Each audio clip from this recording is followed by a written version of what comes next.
인류의 문화에는 수평 문화가 있고 수직 문화가 있습니다. 수평 문화란 시대에 따라 바뀌는 음악, 패션, 소비 문화, 유행 이런 것을 가리킵니다.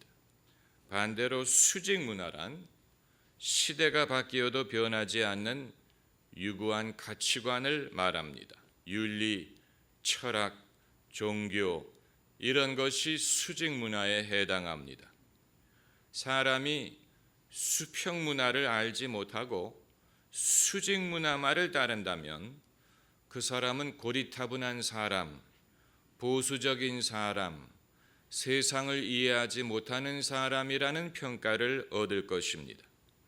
반대로 수직 문화를 모르고 수평 문화만을 따르는 사람은 사람이 깊이가 없고 오늘 있다가 내일 사라질 안개와 같은 가치를 쫓는 사람이다라는 평가를 받을 것입니다. 기독교는 당연히 수직 문화에 해당합니다. 여러분이 교회를 나오시는 이유는 요즘 유행하는 사상이나 요즘 유행하는 문화를 배우기 위한 것이 아닙니다. 그런 것은 다른 곳에 가도 얼마든지 배우실 수 있습니다. 여러분이 교회를 나오시는 목적은 시대가 지나도 변하지 않는 반석과 같은 하나님의 말씀을 배우기 위한 것입니다. 그럼에도 불구하고 오늘 본문에서 예수님과 율법사가 계명에 대하여 질문을 하고 답변을 했다는 사실은 수직 문화도 새로운 질문에 직면할 수 있고 늘 그 시대에 흡족한 대답을 제공해야 된다는 사실을 시사합니다. 만일 하나님의 계명이 경직돼 있어서 어떤 해석의 여지가 없다면 율법사는 질문을 하지 않았을 것이고 예수님도 그 질문에 응하지 않았을 것입니다. 이런 토론이 불가능했을 것입니다. 오늘날 이슬람 근본주의 국가의 문제가 바로 이것입니다. 세상은 21세기에 들어섰는데 그들의 윤리와 정교는 여전히 중세에 머물고 있습니다. 그래서 사우디아라비아 같은 나라는 아직도 여자가 운전을 하는 것이 금지되어 있습니다. 여자가 운전하다가 걸리면 매를 맞아요. 탈레반 치하의 아프가니스탄에서는 여자가 직업을 갖는 것도 금지됐습니다. 그래서 의대를 졸업한 여자 의사가 하루아침에 거지로 길거리에 나서는 일도 발생을 했습니다. 그리고 이슬람권의 모든 성인 남자는 수염을 길러야 되는데 그 이유는 모하멧이 수염을 길렀다라는 것입니다. 이슬람 국가의 문제는 이런 주제에 대한 토론이 불가능하다는 사실이 질문 자체를 금지합니다.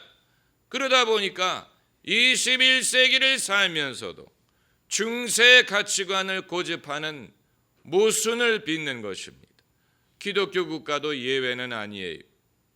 가톨릭 교회는 여전히 가족 계획을 금지하지 않습니까? 그렇다고 가톨릭 성도들이 가족 계획을 하지 않느냐? 합니다. 많은 가톨릭 성도들이 합니다. 그 말은 교회가 가르치는 것과 성도들이 행하는 것 사이에 괴리가 존재한다는 사실이 교회가 가르치는 것을 성도들이 무시하고 있다는 것입니다. 인간의 성문화, 결혼문화, 가족 이것은 빠르게 변하고 있는데 교회가 옛날에 계명만을 고집하게 되면 결국 어떤 문제가 발생하냐면 사람들이 듣지도 않고 교회로부터 멀어지는 결과를 낳을 수가 있는 것입니다. 여러분, 하나님의 말씀은 영원한 진리, 그렇다고 그것이 경직되어 있어서 해석의 여지가 없고 적용의 자율성이 없는 것이 아니에요. 오늘 말씀드리고자 하는 것이 바로 이것입니다. 오늘 본문에서 율법사가 계명에 대하여 예수님께 질문을 하고 예수님이 대답하신 것을 보면 하나님의 말씀에 대하여 해석과 토론이 가능하고 때로는 필요하다는 것을 볼 수가 있습니다. 이미 우리는 그것을 하고 있습니다. 다만 의식하지 못할 뿐이에요. 예컨대 레위기 20장에 아비나 어미를 저주하는 자는 반드시 죽일지니라는 계명이 있어요. 일리가 있는 말씀이에요. 그러나 이 계명을 실천하는 사람을 근래는 못 봤습니다. 그 이유가 뭡니까? 인간은 하나님의 말씀을 끊임없이 해석하고 있다는 것을 증명하는 것입니다. 이 계명을 거부하는 건 아니에요. 그러나 시대와 경우에 맞게 해석을 하는 것입니다. 해석을 함으로써 오히려 하나님의 말씀을 보존하는 것입니다. 해석을 하지 않았다면 하나님의 말씀 자체를 거부했을 텐데 해석을 함으로써 오히려 그 말씀을 보존할 수가 있는 것입니다. 또 신명기 22장 말씀을 보면 남자가 결혼을 했는데 아내가 처녀가 아니라는 사실이 드러나면 그 여자를 친정아버지 문에서 끌어내어 성읍 사람들이 돌을 쳐서 죽일지니라 라는 성경 구절이 있습니다. 당연히 오늘날 이 말씀대로 실천할 수 없지요. 그 이유가 무엇입니까? 이 구절을 부인하기 때문입니까? 아니에요. 부인하는 게 아니지만 시대와 경우에 맞춰서 해석하는 것입니다. 예수께서 너희 가운데 죄가 없는 사람이 먼저 돌로 쳐라 하고 말씀하신 것도 하나님의 계명을 해석한 것이라고 볼 수가 있습니다. 이스라엘이 아이성을 정복할 때 하나님이 이스라엘에게 뭐라고 명령하셨냐면 남자든 여자든 다 죽이고 그들의 가축과 소유를 취하라 하고 말씀하셨습니다. 이런 구절을 읽는 사람들을 당혹스럽게 만듭니다. 왜냐하면 나에게 아무 해를 끼치지 않는 나라를 쳐들어가서 정복하는 것은 범죄 행위고 그들의 남자와 여자를 다 죽이는 것은 살인 행위고 그들의 가축과 소유를 빼앗는 것은 강도 행위에 해당을 하는데 하나님이 이스라엘에게 이런 명령을 하셨다는 것은 우리로 하여금 당혹스럽게 만드는 것입니다. 하나님의 계명이 경직돼 있어서 해석할 수 없고 시대가 변해도 변하지 않는다라고 말할 수 없는 이유가 바로 이런 데에 있는 것입니다. 그러므로 우리가 알 것은 첫째로 하나님의 계명은 그 시대 상황을 반영한다는 사실. 그 시대 상황을 반영합니다. 한 예로 구약 성경에는 일부 다처제를 실천했습니다. 아브라함에게도 아내가 2명이 있었고 야곱에게도 아내가 4명이 있었고 다윗 왕에게는 아내가 몇 명이었는지 파악하기가 어렵고 솔로몬에게는 아예 하렘이 있었습니다. 그런데 이런 행태에 대하여 하나님은 아무 말씀도 하지 않으셨습니다. 금지도 안 했지만 장려하지도 않았습니다. 그 이유는 이것이 그 당시의 문화였기 때문이에요. 그 당시에는 그것이 통했지만 지금은 아니에요.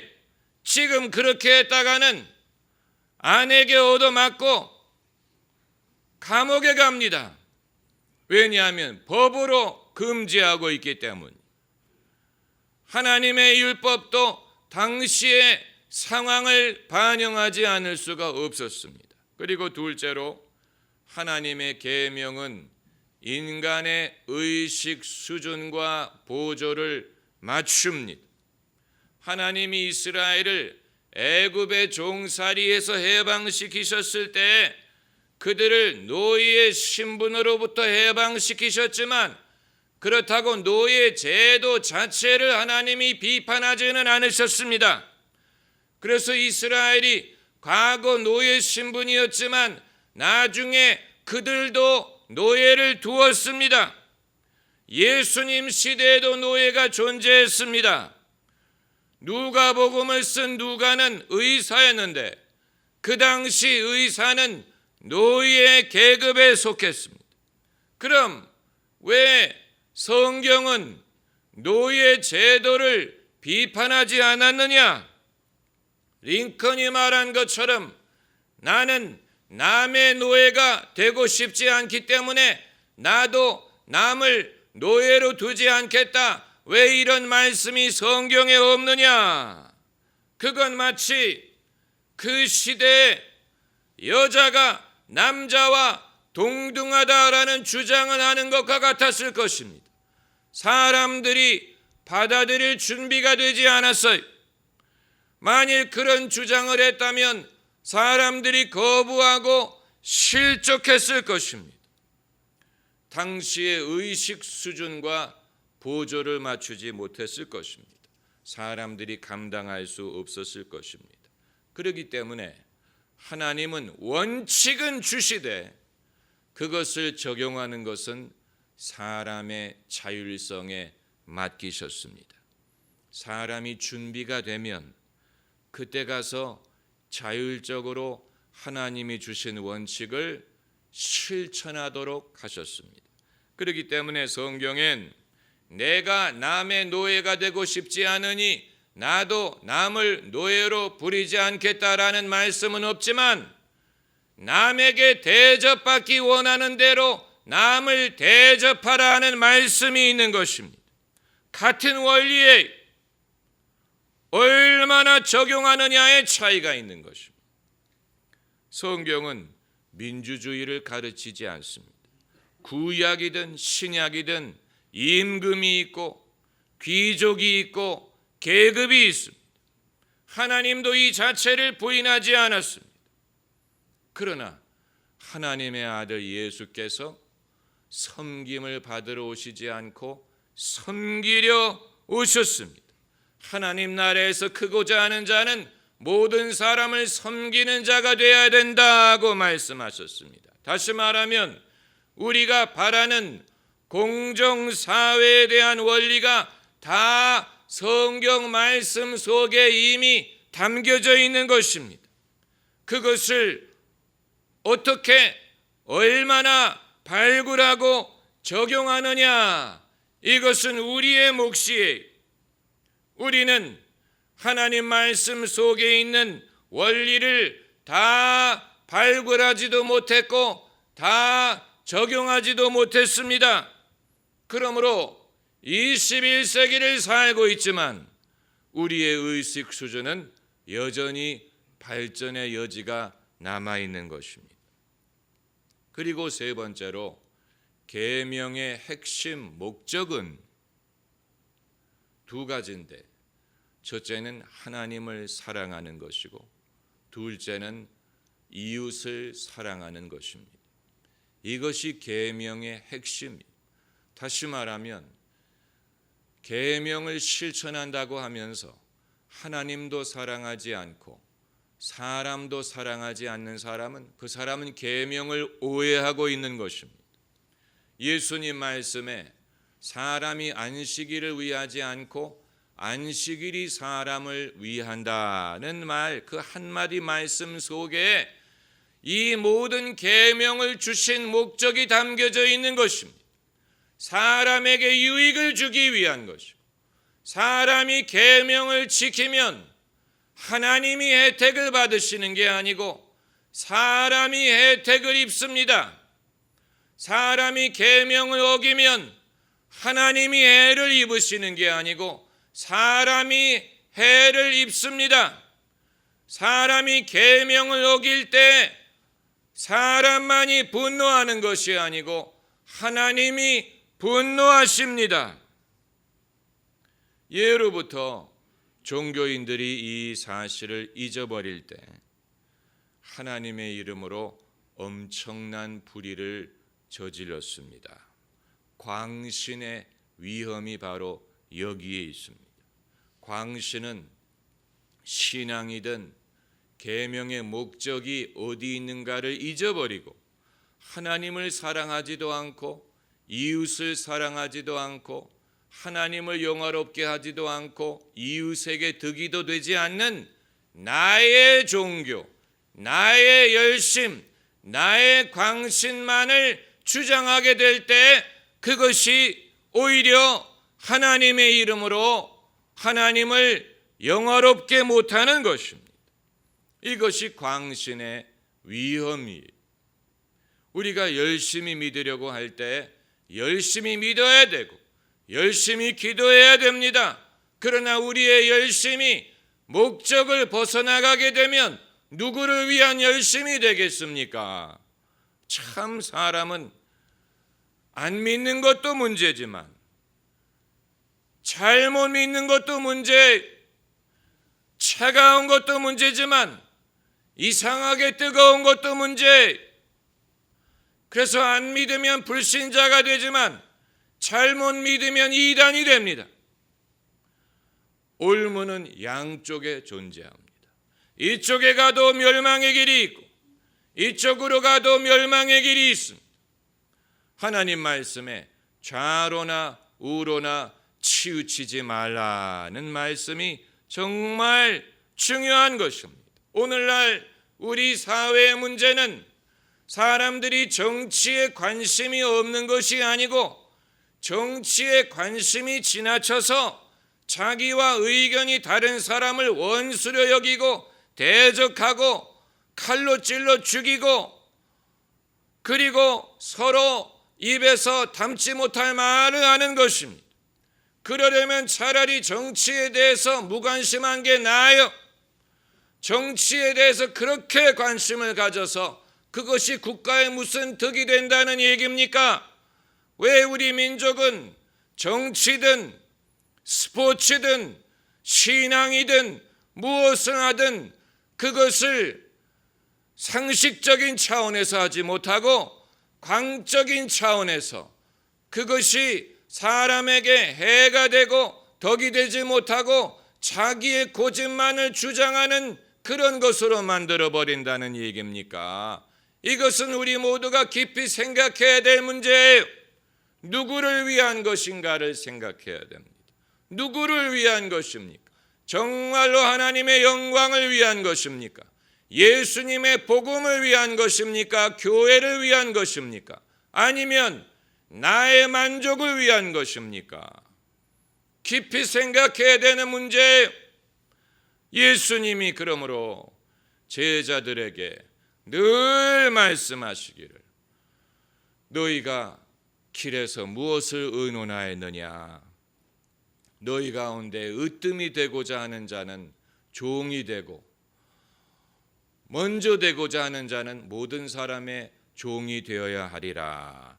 이런 식으로 예수님께서 늘 그들에게 이 근본적인 동기에 대해서 일깨워 주셨다는 사실은 사람이 신앙생활을 하든 사도가 되든 목사가 되든 무엇이 되든 늘 근본적인 이유와 동기에 대해서 바로잡지 않으면 빗나갈 수 있다는 가능성을 시사하는 것입니다. 예수님의 사도들도 빗나갈 위험이 있다면 다른 위치에 있는 사람은 오죽하겠습니까? 오죽하겠습니까? 여기까지 제 설교를 들으신 분은 다음과 같은 질문을 가지실 것입니다. 그럼 하나님의 역할이 뭐냐? 계명이 인간의 유익을 위한 것이고 계명을 인간이 해석해야 되고 계명이 인간의 의식 수준과 보조를 맞추는 것이라면 하나님 없어도 되는 거 아니냐? 하나님을 배제하고도 사람끼리 계명이 무엇인가를 정할 수 있는 것이 아니냐? 그렇지 않습니다. 오늘 본문에서 질문하는 사람은 율법사였지만 대답하는 분이 예수님이셨다는 사실이 그것을 보여줍니다. 사람이 스스로 계명을 정할 수 있다면 예수님께 묻지 않았을 것입니다. 우리는 끊임없이 하나님에게 여쭈어야 됩니다. 하나님, 나는 누구요? 나는 무엇을 해야 됩니까? What must I do? 내가 구원을 얻기 위하여 무엇을 해야 됩니까? 어떤 것이 바른 것입니까? 그리고 왜 내가 그것을 해야 되고 내가 어떻게 그것을 할 수 있습니까? 내가 그것을 하지 못하면 어떻게 됩니까? 내가 그것을 행하지 못할 때 용서를 받을 수 있습니까? 여러분, 의식 수준이 발전하는 것과 그것을 행하는 것은 별개의 문제입니다. 인류 역사의 정치, 사회, 사상의 발전을 가지고 온 위대한 인물들, 그들은 뛰어난 의식 수준을 가졌지만 그것이 개인의 삶과 일치하지는 못했습니다. 그래서 모든 인간은 평등하다라고 말했던 토마스 제퍼슨에게는 흑인 노예가 있었고, 나에게는 꿈이 있다라고 외쳤던 마틴 루터 킹 박사는 사생활은 깨끗하지 못했습니다. 그리고 캘커타의 성자였던 테레사 수녀는 개인적인 의심의 문제로 고민을 많이 했어요. 인간이 아무리 의식 수준이 발전해도 스스로 바른 길을 발견할 수 없고 그것을 행할 능력이 부족합니다. 인간은 여전히 예수 그리스도를 필요로 합니다. 무엇을 해야 되는지를 알기 위해서도 예수님이 필요하고 그것을 이룰 수 있는 능력을 얻기 위해서도 예수님이 필요하고 그것을 행하지 못할 때 그때 예수님의 긍휼과 용서가 필요한 것입니다. 예수님이 여전히 우리를 인도하시고 예수님이 여전히 우리를 구원하십니다. 기도하십시다.